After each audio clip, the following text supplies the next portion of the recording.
Bonjour à tous les amis, j'espère que vous allez bien. Et aujourd'hui, je suis en compagnie de quelqu'un que vous ne connaissez pas encore. Je dis bien encore, parce qu'à partir d'aujourd'hui, il sera plus souvent sur la chaîne YouTube du Journal du Réal. Je suis avec Tanguy Soyer, le grand Tanguy, qui est rédacteur en chef au Journal du Réal. Tanguy, je te laisse te présenter. Salut Pablo, bonjour à tous. Écoutez, moi c'est Tanguy, j'ai rejoint le média en juillet 2023, donc ça fait maintenant un an. Et récemment, Pablo m'a promu rédacteur en chef. Voilà, je pense que j'ai bien bossé durant cette année et puis surtout j'ai la chance d'avoir intégré une rédaction assez formidable qui me permet d'écrire sur le club de mon cœur. Je suis le Real Madrid à peu près depuis l'année 2014, l'année évidemment de la décima. Pour moi, c'est vraiment un bel accomplissement et c'est que le début. On vient de lancer notre branche news. On a pas mal Ouais, de boulot, n'est-ce pas, en ce moment? ouais, ouais. On charbonne beaucoup en ce moment, effectivement. On essaie de vous donner un maximum de news papier à partir de maintenant. On va fêter nos 3 ans dans une semaine et demie, je crois. Une semaine et demie à peu près. Donc voilà, nouveau cap au Journal du Réal. C'était important d'intégrer cette section de news. Forcément, j'ai fait confiance à Tanguy et à d'autres. Donc voilà, si je parle tout bas, les amis, c'est comme hier. C'est parce que je suis chez moi, les gens dorment à côté de. Je suis pas dans mon vrai chez moi en France, je suis chez moi en vacances. Et je me dois de parler tout bas parce que les gens dorment à côté de moi. Mais même en vacances, tu travailles. Mais par contre, même en vacances, je bosse, tu peux le dire, H24. Euh, Et même un peu plus. Il faudrait qu'il y ait plus d'heures dans une journée. Ça serait bien. Ça me permettrait de dormir un peu plus. Mais, Tanguy, donc si je t'ai invité, c'est parce que. Enfin, si je t'ai invité. Si on fait cette vidéo, toi et moi, c'est parce qu'on a suivi le dossier Ligne Euro depuis à peu près le mois de février-mars. Je On a eu dirais des même infos depuis janvier, hein, je dirais. depuis janvier. On a eu pas mal d'infos sur le défenseur central de Manchester United, hein, le futur défenseur central de Manchester Pas encore United. officiel, mais c'est tout Pas comme. encore officiel, mais ça va arriver. Il a passé sa visite médicale aujourd'hui, selon le très grand boss du game, David Ornstein, de The Athletic. Ça a été un peu voilà, la surprise ce matin quand on s'est réveillé. Retournement de situation dans le dossier Lignoro. Déjà, parlons de ça. Parlons de cette information de David Ornstein, des dernières tendances qu'il y a eu depuis hier, quoi. Ouais. Je te laisse la parole. Bah, c'est tombé aux alentours de 11h, 11h30. Tu m'arrêtes si je dis une bêtise. Mais effectivement, journaliste extrêmement fiable, on ne le présente plus maintenant, du média britannique The Athletic.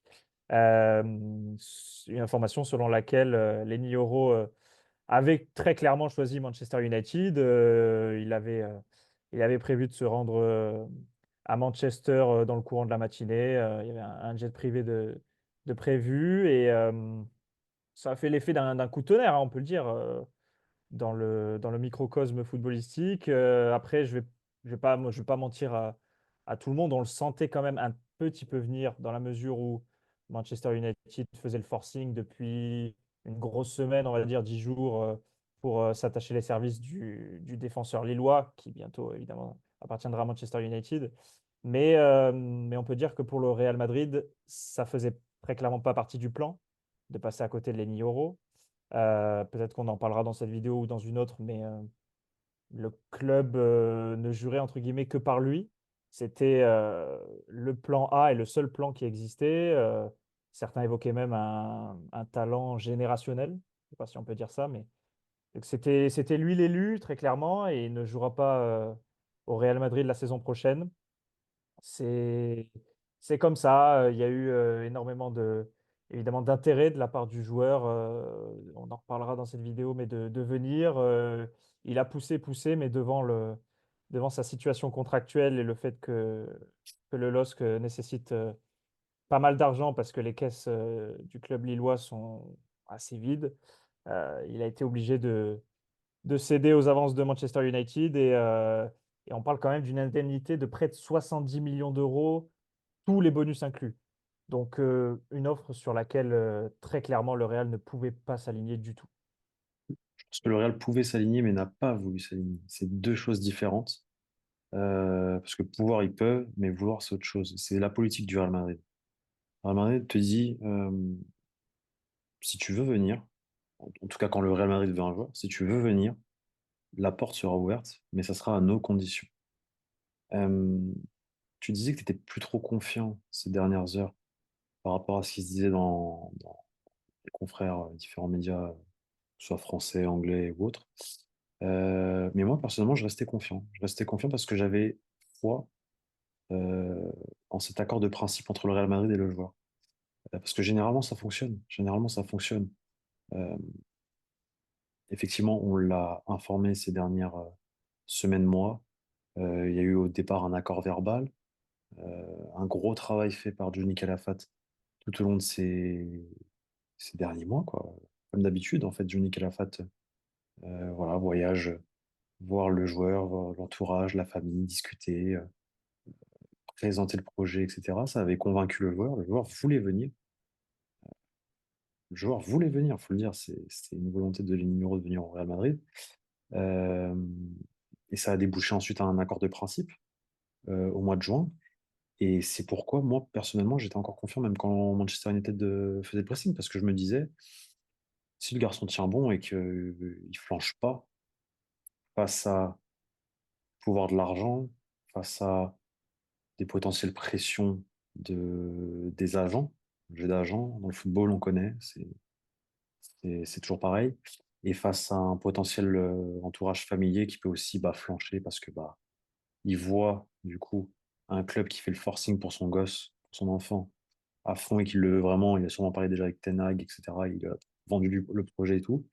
Et il voit à côté le Real qui prend son temps, qui, malgré un accord de principe, quand Johnny Calafat est venu le voir à Lille, euh, bah, voit qu'il n'y a pas réellement de plus que ça pour le moment, même si justement le Real devait accélérer les choses ces dernières semaines et visiblement ils ont accéléré, ils ont fait une offre, mais c'était pas à la hauteur des espérances du LOSC. Donc voilà, mais revenons du coup un peu Sur la chronologie sur la chronologie de la saga, de la saga. Je vais te laisser la parole. On a bossé tous les deux. Mais voilà, je te laisse faire le déroulé que tu veux. Si je vois qu'il y a des choses à rajouter, je rajouterai. ouais. Let's go, Tanguy. Bah écoute, il me semble que la première fois qu'on a évoqué Lenny Yoro au Journal du Réal, c'était dans un space, si ma mémoire est bonne, C'est vrai, autour du 16 janvier ou du 18 janvier, quelque chose comme ça. Donc ça fait maintenant, je confirme. ça fait près de 7 mois hein, quand même que ça Mm. dure.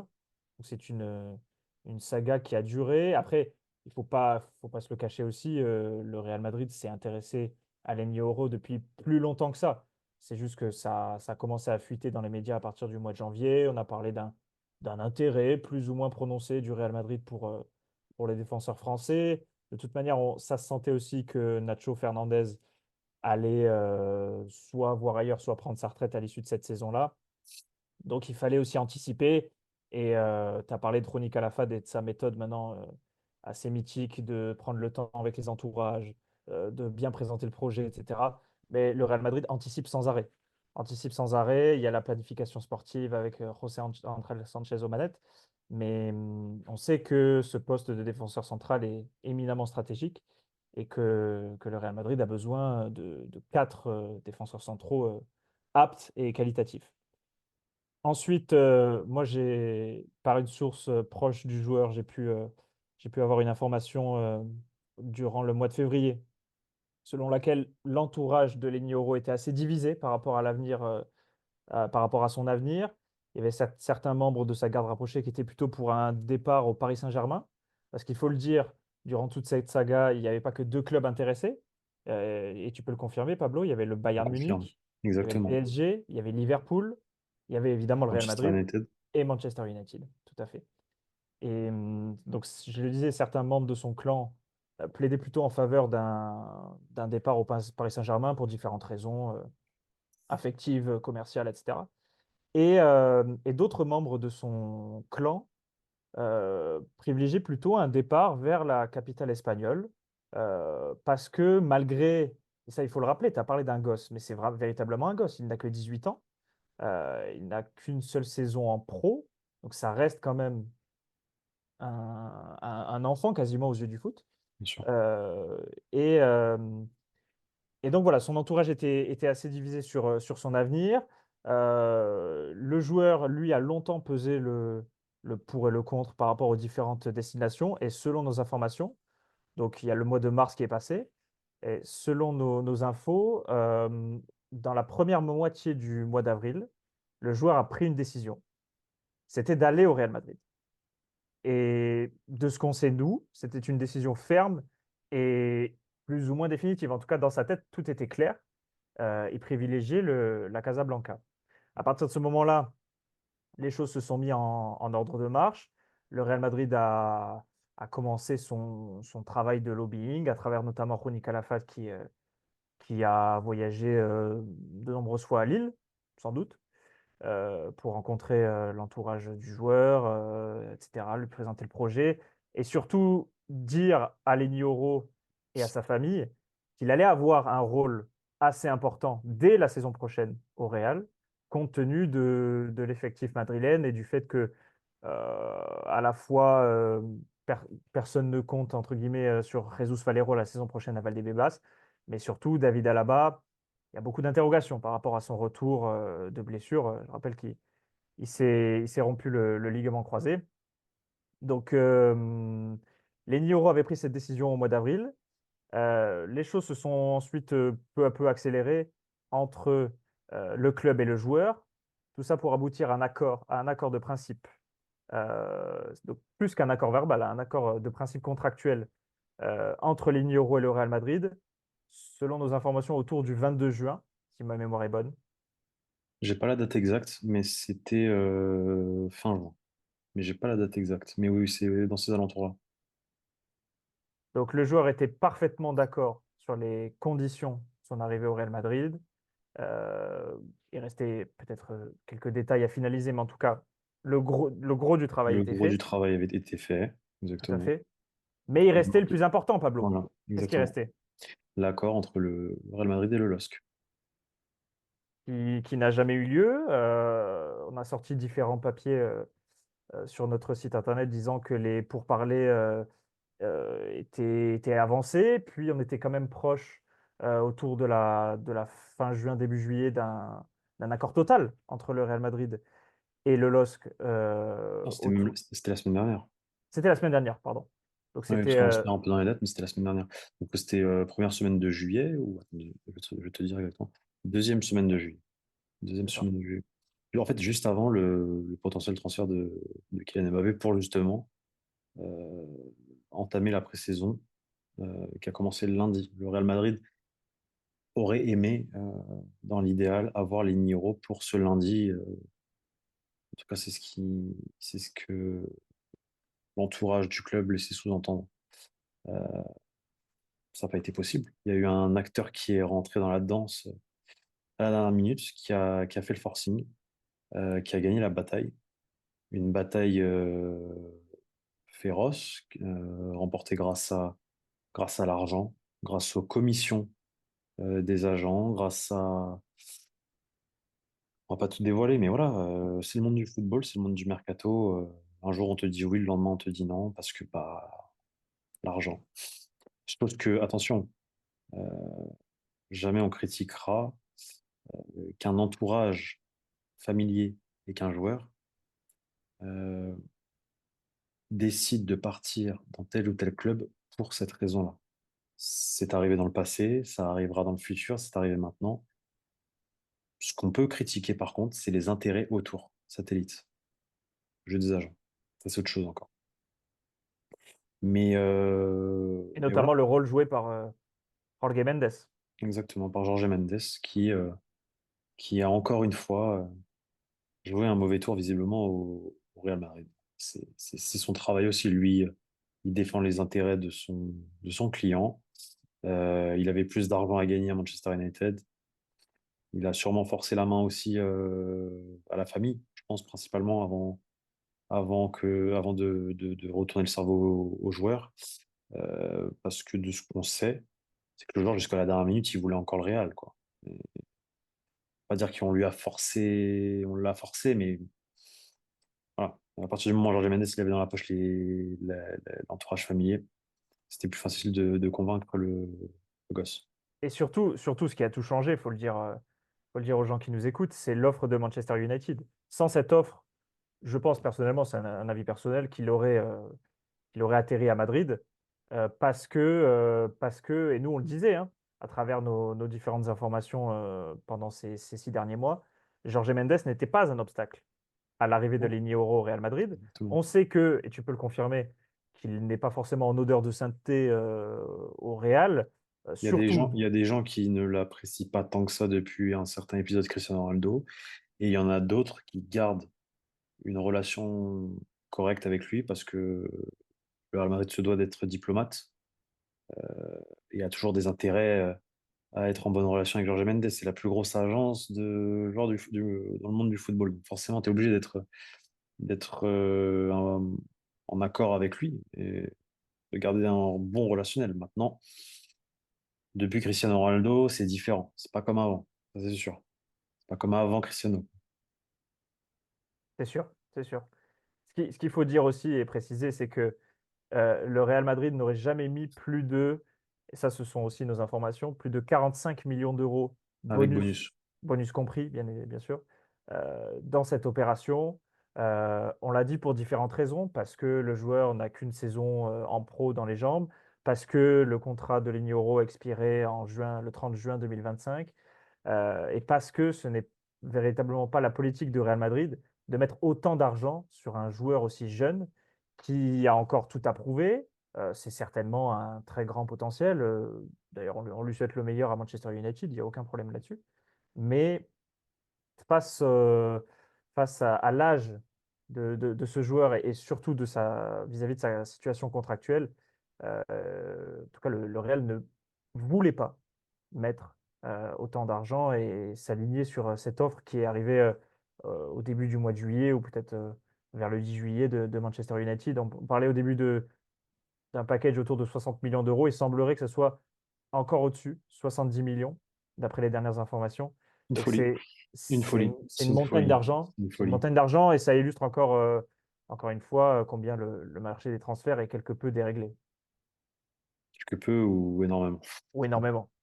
Ça, c'est un euphémisme. Oh, totalement. Mais non, mais c'est la politique du Real Madrid. C'est que le Real Madrid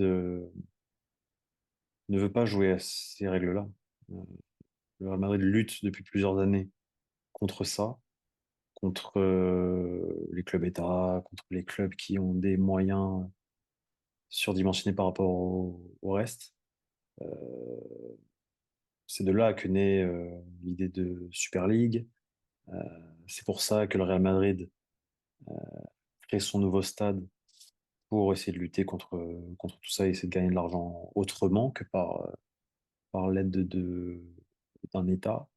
Et à partir du moment où le Real Madrid considère que pour l'Ignoro, qui effectivement a 18 ans, a un contrat qui expire un an plus tard, et que le gamin, au final, il a juste à attendre un an, au pire des cas, si le Real Madrid n'arrive pas à tomber d'accord avec le LOSC, et après il signera gratuit. C'est pour ça qu'on vous Tu as raison, dit il y avait aussi cette possibilité-là, ça, effectivement. c'est que, mais c'est pour ça que moi je pense que le gamin, s'il avait eu peut-être 3 4 5 ans de plus, il aurait tenu. Tu vois.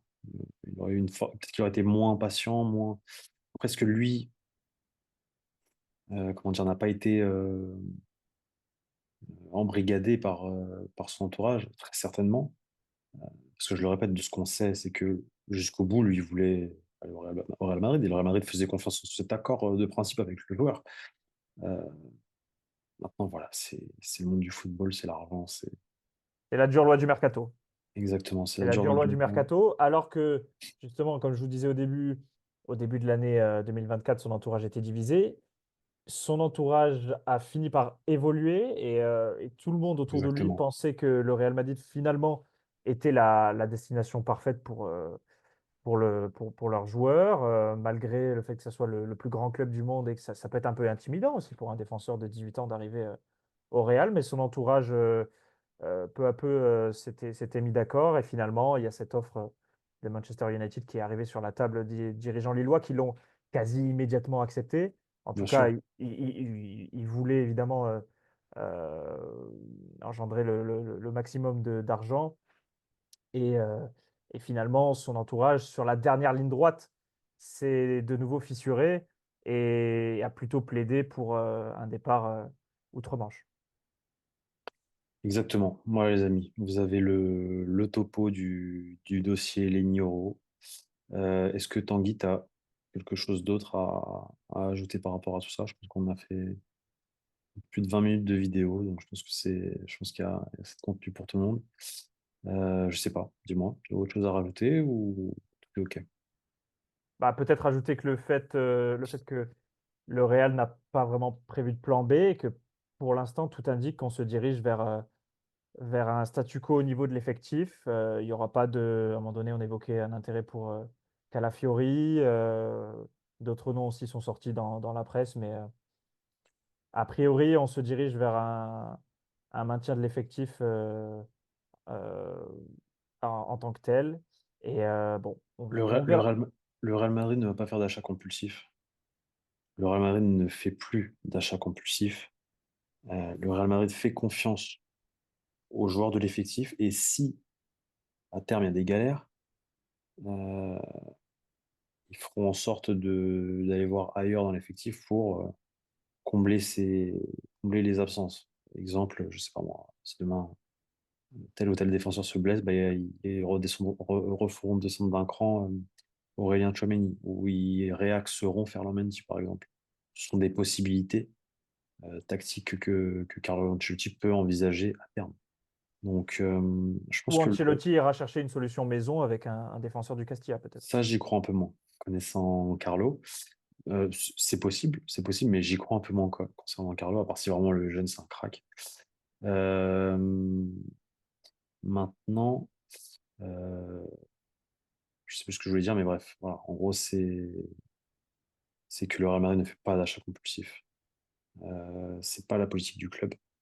Ce n'est pas la politique du club et à moins qu'ils aient réellement un plan B, mais qui n'ont pas voulu, ce qui serait d'ailleurs, parce que généralement les premières filtrations, les premiers quand on a des infos côté Real ou quoi, c'est que le dossier il est déjà avancé à 50-55%, Déjà bien voire même entamé, ouais. 65%. Quand c'est des joueurs observés ou des joueurs qui sont sur une liste de scouting ou autre, on peut avoir par-ci par-là des échos, mais c'est pas. Là, les Nioro, nous, on le sait en janvier, et d'autres le savent peut-être un peu avant ou un peu après, c'est que le dossier il est déjà bien entamé. C'est qu'il y a déjà Juni Calafat qui agit, et ça a déjà commencé à fuiter. Le Real Madrid agit dans la discrétion. Le Real Madrid ne dévoile quasiment rien. En tout cas, c'est très compliqué de savoir les choses. Euh, Donc là, peut-être qu'ils disent qu'il n'y a pas de plan B, mais en fait, est-ce qu'ils ont un plan B? On ne sait pas. On verra. Les prochains jours on en saura un peu plus parce que effectivement, là, ce qui est réel, c'est qu'il y a trois défenseurs centraux dans l'effectif et que faut trouver des solutions. Maintenant, cette politique, c'est ça que je voulais dire tout à l'heure, cette politique de j'ai un plan A et je n'ai qu'un plan A, il faut faire confiance parce que l'année dernière, énormément de personnes euh, disaient qu'il fallait acheter Harry Kane parce que le Real Madrid n'avait pas de numéro 9. C'est vrai, on s'en souvient. Quelle est la leçon? Et le Real Madrid n'avait pas besoin de numéro 9. Ils ont fait un doublé Liga, Ligue des Champions, et au final, qui c'est qui a raison à la fin? Et bah, c'est Florentino Pérez, José Ángel Sanchez et Jun Calafat. Le Real Madrid a économisé de l'argent, parce que Harry Kane, ça aurait été je ne sais combien de millions d'euros, plus un salaire à payer, plus un joueur qui est en fin de carrière, parce que là, on a vu l'Euro, il était complètement. Après, tu me dirais, il a eu une saison juste avec le Bayern qui a dû être aussi fatigante, mais voilà, aujourd'hui, le Real Madrid a Kylian Mbappé, a Hendrick. Pourquoi acheter Harry Kane et se mettre Harry Kane un contrat de 5 ans pour un joueur de plus de 30 ans? Voilà. Donc là, faudra voir. Faudra voir. C'est un prêt. Un prêt, c'est possible. Tu vois, un peu comme Kepa, par exemple. S'ils voient qu'ils ont réellement besoin d'un défenseur, pourquoi pas aller chercher un prêt? Un prêt en Arabie Saoudite, d'un certain Aymeric Laporte, par exemple. Je sais pas, je dis ça comme ça. Mais C'est une info non, ou non, non, non, c'est une juste. bouteille à la mer? Non, c'est une bouteille à la marge. Aucune info. Aucune info. Juste que je fais confiance au confrère de El Mundo qui a sorti que le Real Madrid observait Aymeric Laporte et que si El Mundo le dit, El Mundo c'est du solide, du très solide. C'est pas. Voilà. Donc, et je pense que ça serait plutôt un profil prêt, Aymeric Laporte, parce que le Real Madrid n'aura jamais l'argent pour s'offrir un joueur de son âge. Après, je sais même pas il faudrait regarder son contrat jusqu'à quand il s'achève. Mais il a quand même 20, je crois qu'il a 28 ans, 29 ans. Donc, voilà, c'est plus un profil prêt, je pense, pour une saison, parce que le Real Madrid a besoin d'un quatrième défenseur. Et ensuite, l'année prochaine, on verra. En gros, c'est ça. Un peu comme Kepa l'année dernière quand Courtois s'est blessé. Je sais pas ce que tu en penses, Non, non, mais si, si. mais si vous voulez une info, je vous donne une info, mais ça fait un bail que je le sais, mais que le Real Madrid n'ira jamais le chercher parce qu'aujourd'hui, c'est juste un prix démesuré et qui n'entre pas dans les cordes du Real Madrid, c'est William Saliba. Le Real Madrid observait William Saliba quand il était en Ligue 1. Johnny Calafat le connaissait très bien et l'observait, et ça, je peux vous le garantir. Maintenant, euh, Saliba joue à Arsenal. Je dis ça, c'était à l'époque de la Ligue 1. Aujourd'hui, Saliba joue à Arsenal. Aujourd'hui, Saliba doit coûter quoi? 100 millions, 120 millions, Un 150 contrat millions. béton, oui, Voilà. oui. Jamais de la vie, le Real Madrid mettra autant d'argent pour un défenseur central, même si c'est le meilleur au monde. Je vous le dis. C'est juste impossible. Donc voilà, moi je pense que ça sera plus profil. Euh, Joueur déjà dans l'effectif que tu repositionnes défenseur central. Pourquoi pas l'option La Fabrica, mais j'y crois moyen avec Carlo Ancelotti. Et sinon, un joueur type 28-29 expérimenté pour un prêt. Voilà. C'est les trois options que j'imagine euh, pour remplacer Ligno. Sinon, ça se trouve, il y a des surprises qu'on ne connaît pas, qu'on ne sait pas. Et ce serait magnifique. Ou alors un contrat d'1 an pour Pep, je sais pas, je dis ça comme ça. Bon, ça, c'est ce que j'aimerais, mais Ça, ça, c'est un souhait, c'est pas une information, attention. ça n'arrivera pas. Ça Non, n'arrivera mais pas. dans tous les cas, si, s'il faut résumer, c'est très très peu probable que le Real Madrid offre 40 à 50 millions d'euros pour un défenseur aujourd'hui sur le marché. C'est quasiment inenvisageable parce que, on vous le répète, l'Euro était le plan A et il n'y avait pas de plan B. Exactement. Et face à l'inattendu quand même qui s'est produit, parce que le Real Madrid espérait forcément une autre issue avec les 10 euros, bah, tu l'as dit et on le répète, le Real n'agit pas ou plus dans l'urgence. Et en tout cas, essaye d'anticiper un maximum de choses. Là, ils n'avaient pas forcément anticipé un refus du joueur et une issue pareille, mais en tous les cas, le défenseur manquant dans l'effectif, le quatrième défenseur, ils vont le trouver. Que ce soit Aurélien Tchouaméni repositionné, même si ce n'est pas l'idéal, dans l'axe central, ou un jeune du Castilla, ou éventuellement Ferland Mendy, ou un prêt, tu l'as dit. Dans tous les cas, je pense que l'état-major sera prêt. Ou le soldat errant, Jesus Vallejo. Ouais, Euh, alors ça, j'y crois très très moyen. la petite blague de la fin. Écoute, Tanguy, merci beaucoup. Je pense que la vidéo est plutôt réussie. Les amis, dites-nous en commentaire si vous appréciez Tanguy et si vous voulez le revoir pour d'autres vidéos ici. Tu peux revenir quand tu veux. On ne fera pas que de l'info avec toi. Je pense qu'on fera aussi de l'analyse de match, etc., etc. Mais en tout cas, Avec merci grand Tanguy. plaisir. Merci à toi pour cette première vidéo. Je suis très content d'avoir fait ça avec toi. Les amis, j'espère que cette vidéo vous a plu. Bon, je sais pas, dites-nous en commentaire ce que vous en avez pensé de toute cette saga. Donnez-nous de la force, continuez à nous donner de la force, un petit like, un petit follow si c'est la première fois que vous voyez cette chaîne.